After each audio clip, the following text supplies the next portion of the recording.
Ayol kishilar fitnasi haqida. Hurmatli jamoat. Bo'ydoqlarimizdan uzr so'raymiz. Uylanganlarga ham sabr tilaymiz. Yusuf alayhissalom shunday chiroyli bo'ldi, chiroyli kiyinib tafsirida atirlarini sepib, eshiklarini yopib, hamma pardozlarni qilib, keling endi Yusuf Siddiq men bilan birgalikda zino qiling deb aytgan ekan. Hammani kuchi ko'p bu dunyoda. Hammani aqli zo'r ishlaydi shu narsaga. Zo'r ishlagani yaxshi. To'xtatib qo'yishlik savob bo'ladi. To'xtatib qo'yishlik erkak kishilik bo'ladi, hurmatli jamoat. Nima uchun Alloh taolo payg'ambarlarning hayotini bizga keltiradi?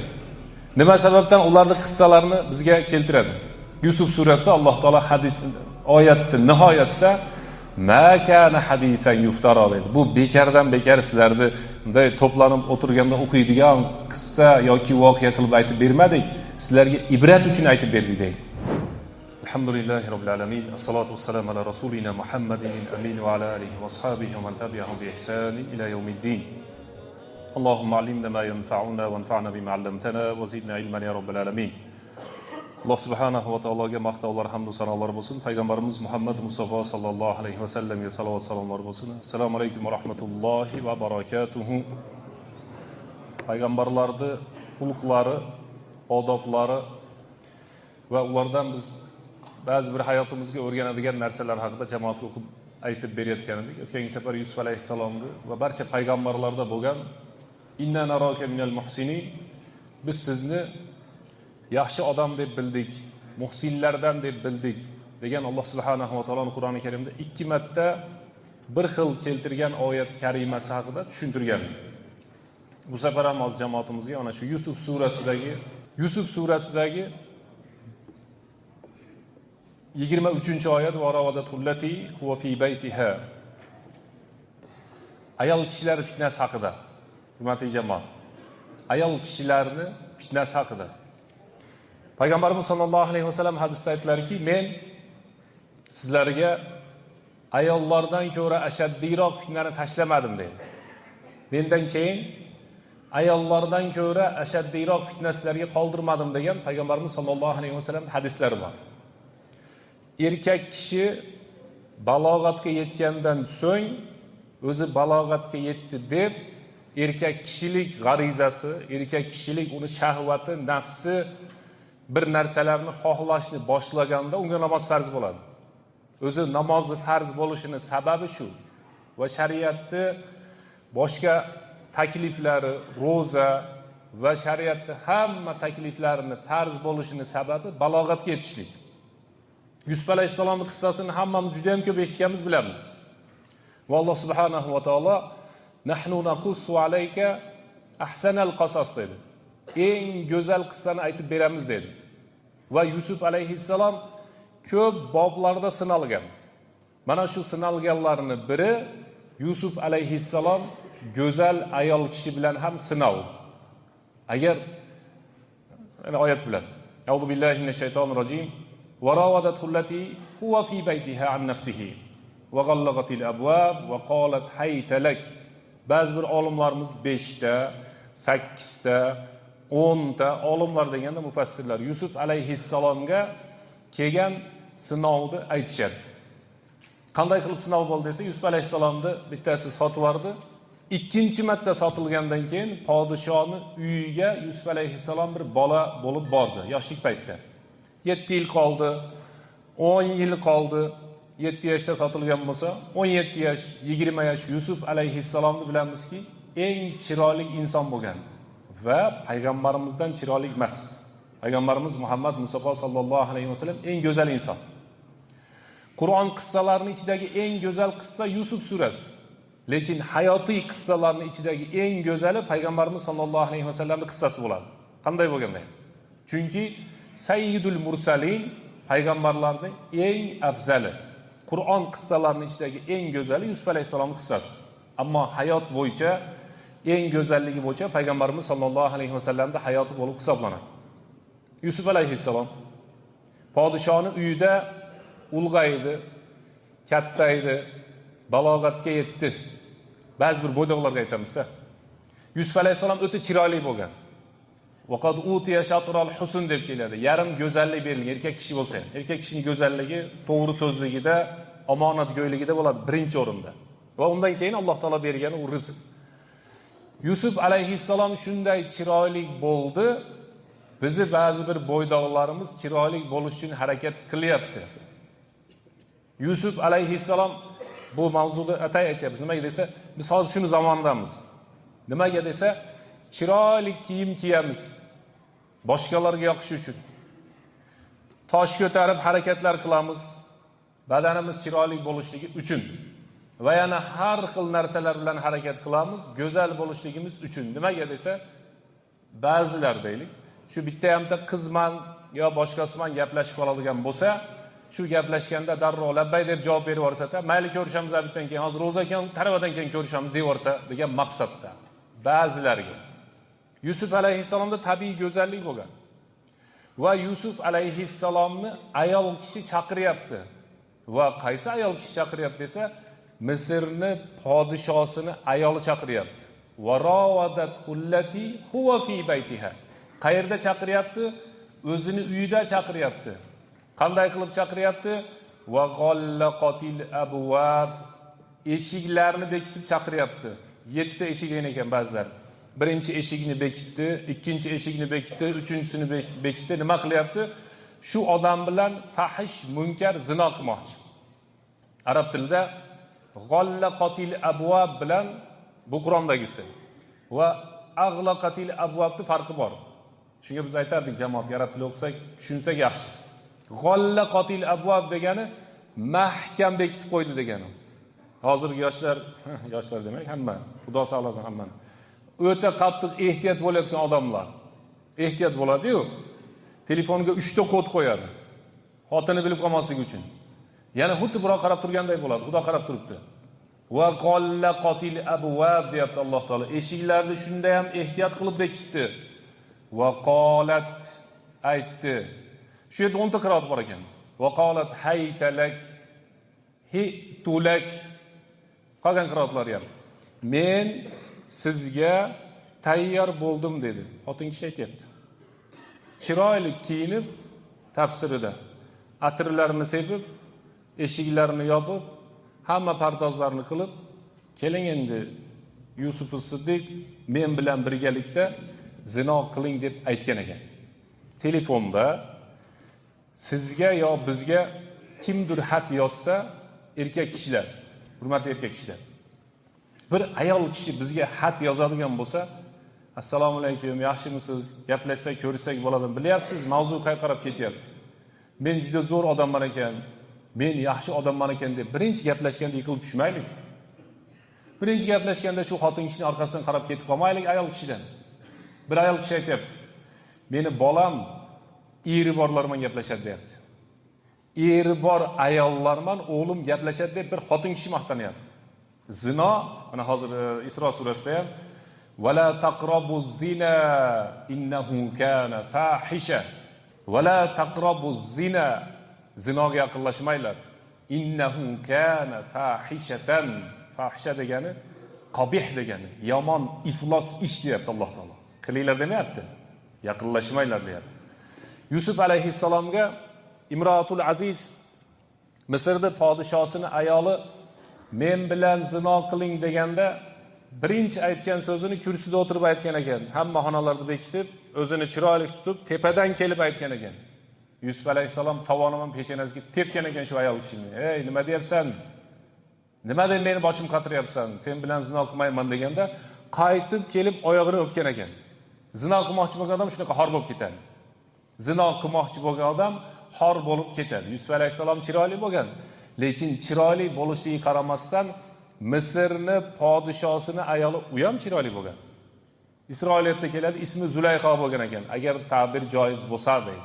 Ismi Zulayho bo'lgan ekan. Hamma eshiklarni bekitdi. Va rawadathullati. Rawada degan arab tilida qayta borib kelishni boshladi deydi. Xotin kishi ham zino qilmoqchi bo'lsa bir yillarga borib kelib qoladi ekan. Zino qilmoqchi bo'lsa biroman qayta gaplashib qoladi ekan. Harakati ko'payib qolar ekan. Shu narsalarga hurmatli jamoat nima ko'ngil burib qo'yamiz ekan. Shuning uchun yoshlarga aytardik, erkak kishilarga aytardik, o'g'il bolalarga aytardik. bir ayol kishi boshingizni aylantirsa, yo telefondan yozsa, yo siz bilan gaplashmoqchi bo'lsa, qola ma'azalloh, Yusuf alayhisalom aytdi, a'uzu billah dedi. Xudo saqlasin dedi. As-sijnu ahabba ilay. Sen bilan zino qilgandan ko'ra qamalib ketganim yaxshi dedi. Shuning uchun Payg'ambarimiz sollallohu alayhi vasallamdan hadis borki, Yusuf alayhisalom ofiyat so'raganda Alloh taolo ofiyat berar edi. Lekin Yusuf alayhisalom qamoqxonani so'ragani uchun Alloh taolo u kishiga qamoqxonani berdi degan Payg'ambarimiz sollallohu alayhi vasallam hadislari bor. U kishi o'zi aytdi, sen bilan zino qilgandan ko'ra qamalib ketganim yaxshi dedi. Ikkinchi bir mavzu bor shu yerda. Ba'zi bir odamlar yosh bolalar, yosh qizlar bilan zino qiladi. Bu masala qonunda ham, shariatimizda ham umuman yomonlangan masala.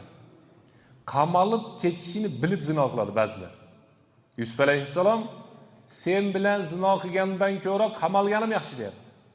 Ba'zi bir odamlar qamalishini bilib turib zino qiladi. Shuning uchun Payg'ambarimiz sollallohu alayhi vasallam hadisda aytdilarki, 7 toifa inson bor. Alloh taolo ularni qiyomat kunida hamma soyaga muhtoj bo'lib turgan, ehtiyoj bo'lib turgan paytda soyalantiradi. Va zakara fihim rajulan. Bir kishi bor, shularning ichida 7 toifani bittasi rajulun da'at imra'atun zatu jamalin va mansib. Bir kishi borki, uni go'zal va puldor ayol kishi to'shakka chaqirib deyapti. U hammani chaqirib qolishi mumkin. Puli bor va go'zalligi bor ayol kishi uni to'shakka chaqiradi. U aytadiki, inni axofulloha, men Alloh taolodan qo'rqaman, men Xudodan qo'rqaman deb zino qilmaydigan bo'lsa, qiyomat kunida Alloh taoloning soyasida turadi degan Payg'ambarimiz sollallohu alayhi vasallam hadislar bor. Ikkinchisi, Payg'ambarimiz sollallohu alayhi vasallam oldin salovat aytib turardigan, Payg'ambarimiz ismi chiqqanda. Hali ham salovat aytib tursak, u hadis o'zgarmagan. Payg'ambarimiz sollallohu alayhi vasallam hadisda aytdilarki, 3 ta odam yo'lda ketayotdi, g'orda ustiga yo'lda yomg'ir yog'di bugunga o'xshab, yomg'irdan panada bo'lishligi uchun ular g'orga kirishdi, g'orni og'zini tosh yopib qoldi. So'ngra hammalari solih amallarni aytdi. Mana shu joyda bittasi aytadiki, meni amakimning qizi bor edi. Shu qiz bilan uzun hadis buni bilasizlar. Mana shu qiz bilan zino qilmoqchi bo'lganimda bayna arkani hal arba'a deydi. Ikkita qo'li, ikkita oyog'ini arkanu hal arba'a deydi. Qo'li oyog'i meni qo'limga tushib, ya'ni zinoga tayyor. Bir qadam ham qolmadi. Shunchalik yaqin bo'lib turganimda aytdiki, ittaqillaha. Alloh taolodan qo'rq. O'z haqqini halol yo'l bilan ol. Alloh taolodan qo'rq deganda men to'xtab qoldim deyapti. Amakisining qizi ham chiroyli edi. Bitta ham odamga xunukroq qiz xat yozib qolgan bo'lsa, bir mansabi ham yo'q, puli ham yo'q, go'zalligi ham yo'q. Xunukroq qiz xat yozib qolib yo ko'rishaylik degan bo'lsa, "Ha senga men Xudoning yo'lida Xudodan qo'rqib taqvo qildim men. Sen men zino qilmayman, men Xudodan qo'rqaman" deb qaytayotgan bo'lsa, u Xudodan qo'rqib qaytmayapti. Uni xunukligidan qaytyapti. Lekin bitta ham odamga chiroyli qiz, go'zalligi bor ayol kishi xat yozayotgan bo'lsa, pullari ham bo'lsa, yana bir narsalari ham bo'lsa, haligi plus minus hamma narsalari bo'lsa-da, keling falonchi jon bek desa, o'sha joyda bu inni axofulloh, men Xudodan qo'rqaman desa, so'ngra Payg'ambarimiz sollallohu alayhi vasallam hadisda aytganday, da'athu, Payg'ambarimiz hadisda aytibdilar, imra'atun zati mansibin va jamalin. Chiroyli va mansablik xotin kishi uni to'shakka chaqiradigan bo'lsa va to'xtasa, jannatga kiradi deyapti. Olimlarimiz aytadi, hozir ham odamlar ichida Yusufga o'xshagan odamlar bor deydi. Nima uchun Alloh taolo payg'ambarlarning hayotini bizga keltiradi? Nima sababdan ularning qissalarini bizga keltiradi?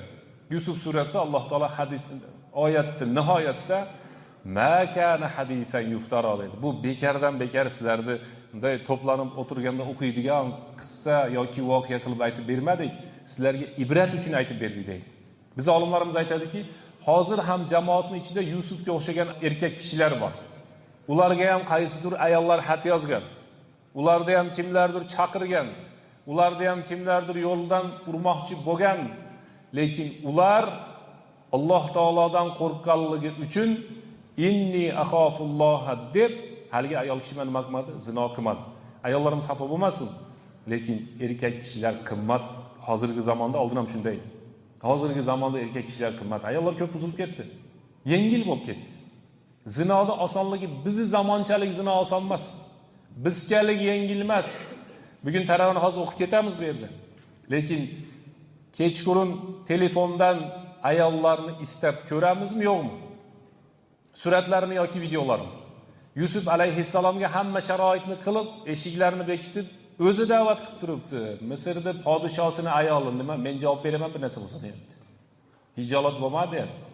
Hamma yo'q, men javob beraman, men bilan zino qilsang bo'ldi deyapti. Hamma himoyang bor deyapti. Shu o'rinda Yusuf alayhissalom men Alloh taolodan qo'rqaman deyapti. Hurmatli jamoat, zino ko'zdan boshlanadi. Ko'zdan boshlanadi zino. Va ko'z bilan to'xtaydi zino. Alloh taolo Qur'oni Karimda qullil mu'minina yaghuddu min absarihim. Mo'minlarga ayting, ko'zini tiysin, so'ngra furujlari, a'zolari tiyiladi dedi.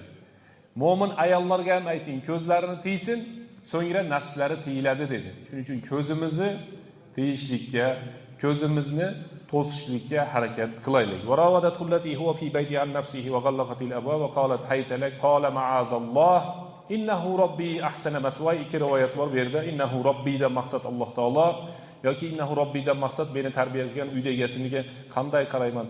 Innahu la yuflihu zolimun. Zolimlar hech qachon najot topmaydi. Va laqad hammat bihi va hamma biha laula an ra'a burhana rabbih kadhalika linasrif anhu su'a wal fahsha innahu kana min ibadina al mukhlasin. Mukhlisin degani bor Qur'oni Karimda, mukhlasin degani bor Qur'oni Karimda. Oyatda aytayaptiki, dar haqiqat Yusuf alayhissalom, men sizlarga imkon qadar ixtilofni aytmayapman. Hozir ikkita ko'rinishni aytsam, aql ketib qoladi. Bitta tarafini aytayapman, ikkinchi tarafini bilgan odamlar bo'lsa, narigi tarafi ham bor deb o'zi tushunib qo'yaversin. Valaqad hammat bihi va hamma biha degani Yusuf alayhissalomga Zulayho o'ta qattiq xohish istak bildirdi. Ayol kishini erkak kishiga xohishi bo'ladi. Va hamma biha va Yusuf alayhissalom ham ayol kishiga bo'lgan xohishi paydo bo'ldi. Bir nozik masala bor. Shu yerda Yusuf alayhissalom payg'ambarning hayotini aytayotganda ehtiyot qilib aytish kerak bo'ladi. Ha, Yusuf alayhissalom zino qilmoqchi bo'lgan ekanda desak bo'ladimi? Yo'q, Yusuf alayhissalom zino qilishni umuman xohlamagan desak bo'ladimi? Ha, buning javobini 40 yil o'tirsa ham topa olmaydi bir şey. Bilganlar bormi? Qaysi bir to'g'ri bo'ladi? O'z shu joyini tushuntirmoqchimizsa, ko'ngil bo'lib turamiz. Yusuf alayhissalom shu ayolga nisbatan ichidan qo'shilmoqchi bo'ldi desak to'g'ri bo'ladi. Unday demasak noto'g'ri bo'ladi. Nimaga? Erkak kishilik degan joyiga nuqson tushib qoladi. Erkak kishida xotin kishiga nisbatan shahvat bo'lish kerak. Demak, Yusuf alayhissalom nima sababdan savob olyapti desa, shu narsani xohlab turib qilmayapti. Tushuntira oldimmi? Yo'q, unday narsa bo'ldi, bo'lmadi deganda ikkala holati ham to'g'ri bo'ladi. Odob bilan aytamiz. Bu qanday desa, sahobalar davrida fitna bo'lgan. Sahobalar omon qolmagan, fitnadan hech kim omon qolmaydi, lekin ahli sunnaning e'tiqodida sahobalarning fitnasi to'g'risida gapirilmaydi. Shuning uchun valaqad hammat bihi va hamma biha Yusuf alayhissalom ham xohladi. Laula ar-ra'a burhana rabbih. Alloh taolo tarafdan bo'lgan burhon dalilni ko'rmaganda Yusuf alayhissalom 7 ta tafsir keladi shu joyda. Demak, Yusuf alayhissalom ham xohlagan, lekin nafsini tiyib to'xtatgan. Nima demoqchimiz? Voy, meni gaplashishim kelyapti desa, hammani gaplashgisi keladi. Hammani borib peshonasidan boshlab o'pgisi keladi. Yana uni davomlarini ham qilgisi keladi. Miyasini ichida rosa ko'p narsa aylanadi odamni. O'lib qolgan kunigacha aylanadi. U qo'lidan kelmasa ham tilidan kelib turaveradi. Hech qayerdan kelmasa ham o'yda aylanib turaveradi. Odam ichida xohlaydi. Menla xohlayapman, menla qiynalyapman, meningla kuchim ko'payib ketyapti deb bo'ydoqlar yoki uylanganlar, bitta xotin yetmayapti degan odamlar hammani kuchi ko'p bu dunyoda. Hammani aqli zo'r ishlaydi shu narsaga. Zo'r ishlagani yaxshi. To'xtatib qo'yishlik savob bo'ladi. To'xtatib qo'yishlik erkak kishilik bo'ladi, hurmatli jamoat. Bu payg'ambarlar ham xohladi. Hamma xohlaydi. Hammani miyasini ichida har xil o'ylar o'tib ketadi. Payg'ambarimiz sollallohu alayhi vasallam hadisda aytdilarki, odamda miyasini ichida o'tgan narsalar, so'zboshida tarjima qilyapman. Odamda aqlidan o'tib ketgan narsalar tiliga chiqmaguncha gunoh bo'lmaydi. Shuning uchun odam ichida xotiniga taloq bersa tushmaydi. Tilidan chiqib ketsa tushib qoladi. İçimizde o'y fikr kelishi mumkin. Bir narsalar telefonga kir, u bilan gaplash, unday qil degan narsalar kelishi mumkin. Lekin o'zimizni to'xtatsak, shundagina Yusuf alayhissalomni maqtovga erishgan, maqtovga biz ham erishamiz ekan. Lekin men o'ylayman, jamoatimizga ancha bir ma'lumotni tushuntirdik deb o'ylayman. Hurmatli jamoat, zinodan uzoq bo'laylik. Zinoga olib boradigan vasilatlardan ham uzoq bo'lamiz ekan. Alloh subhanahu va taolo hammalarimizga o'zi to'g'ri yo'l tavfiq hidoyat bersin. Subhana robbika robbil izzati amma yasifun va salamun alal mursalin walhamdulillahi robbil alamin va hdina va waffiqna ila al-haqqi ila tariqil mustaqim. ربنا ظلمنا أنفسنا وإن لم تغفر لنا وترحمنا لنكونن من الخاسرين ربنا آتنا في الدنيا حسنة وفي الآخرة حسنة وقنا عذاب النار برحمتك يا أرحم الراحمين